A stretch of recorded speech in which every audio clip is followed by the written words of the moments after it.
La démocratie, c'est super. Chaque citoyen est à égalité avec les autres pour faire entendre sa voix. Sauf qu'en fait, pas vraiment. Aujourd'hui, on s'intéresse au découpage des circonscriptions législatives en France. On peut distinguer trois grands types de circonscriptions, ou circos, pour aller plus vite. Il y a d'abord les circonscriptions métropolitaines, dans l'Hexagone et en Corse. Elles sont au nombre de 539. Il y a ensuite les 19 circonscriptions ultramarines, regroupant celles des départements et régions d'outre-mer, et celles des collectivités d'outre-mer. Il y a enfin les 11 circonscriptions des Français établis hors de France, qui sont aussi représentées à l'Assemblée. Leur découpage est tantôt cohérent, comme la première, qui regroupe les États-Unis et le Canada, tantôt franchement douteux, comme la 8e, qui regroupe l'Italie, la Grèce, Israël et les territoires palestiniens, entre autres. Voilà nos 577 circos, pour 577 députés. Chaque circo devrait, dans une logique égalitaire, avoir un nombre d'habitants semblable. Or, c'est loin d'être le cas. Leur population peut varier du simple au triple, en fonction de la circo considérée. On peut en faire une carte, pour y voir plus clair. Ici, j'ai la population de chaque circo, représentée par un cercle proportionnel. Bon, les différences ne sont pas flagrantes. On voit bien que tous les cercles ne font pas exactement la même taille, mais les logiques d'ensemble sont difficiles à discerner. Je vais représenter ça autrement. Prenons le nombre de députés par habitant. C'est une statistique un peu absurde, mais je peux cette fois la représenter par une échelle de teintes. Voici notre carte. Plus c'est vert, moins la circo est peuplée, et donc mieux les habitants de la circo sont représentés par leurs députés. On y voit déjà un peu plus clair, et plusieurs tendances apparaissent.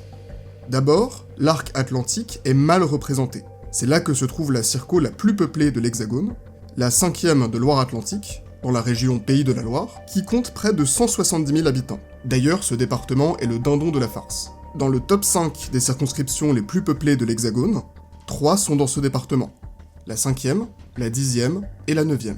Cette faible représentativité s'observe aussi pour les grandes villes, et dans une moindre mesure, pour le littoral méditerranéen.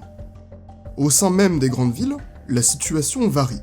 À Paris intramuros, la représentativité est correcte, mais en proche banlieue, elle est bien moindre. Il en va de même pour Toulouse, avec un centre-ville mieux représenté que ses périphéries. Plusieurs territoires, à l'inverse, semblent s'en sortir à bon compte. Les Hautes-Alpes, l'Ariège, le territoire de Belfort et le Cantal, dont la 2e circo est la moins peuplée de l'Hexagone, avec un peu plus de 60 000 habitants.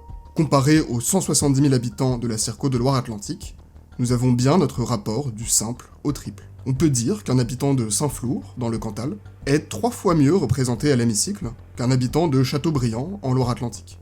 Et d'ailleurs, les cas les plus extrêmes sont en dehors de l'Hexagone. La circo la moins peuplée est celle de Saint-Pierre-et-Miquelon, 6 000 habitants, et la plus peuplée est la première circo des Français établis hors de France, celle d'Amérique du Nord, avec plus de 260 000 de nos concitoyens.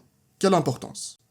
Eh bien, en démocratie, on est en droit d'attendre à ce que chaque citoyen soit représenté à égalité. Or, ici, les territoires ruraux sont avantagés par rapport aux territoires urbains. La diagonale du vide, cette bande qui se caractérise par de très faibles densités, se devine presque sur notre carte. Bien sûr, le découpage des circonscriptions a avant tout pris en compte ces questions de représentativité.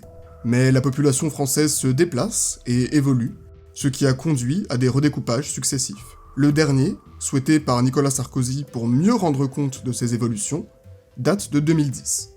Et de fait, les écarts observés sur la carte traduisent les logiques récentes du peuplement de la France depuis 2010.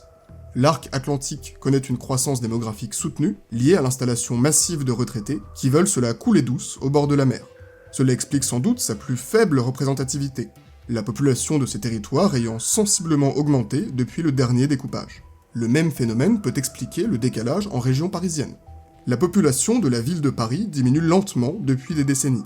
En revanche, celle de ses périphéries, en particulier nord et est, croît sensiblement, en particulier en Seine-Saint-Denis.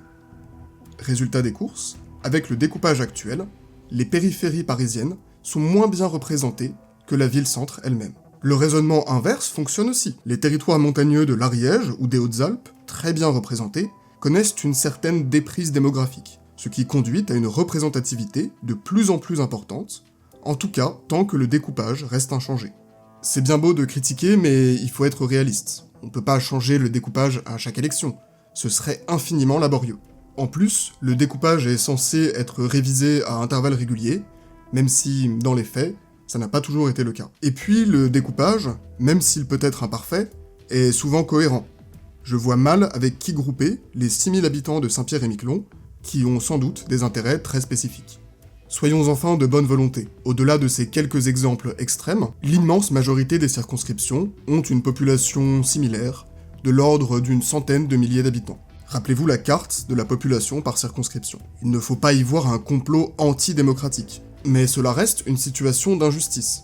Et peut-être que c'est le système de vote en lui-même qu'il faut revoir. Et pour cela, j'en laisse le soin à Science for All, qui a une obsession étrange, mais très saine, pour les systèmes de vote. C'est tout pour moi. Abonnez-vous pour un été géographique, avec une vidéo sur les régions françaises, une vidéo sur Lyon, et sans doute une autre vidéo de cartographie. Salut!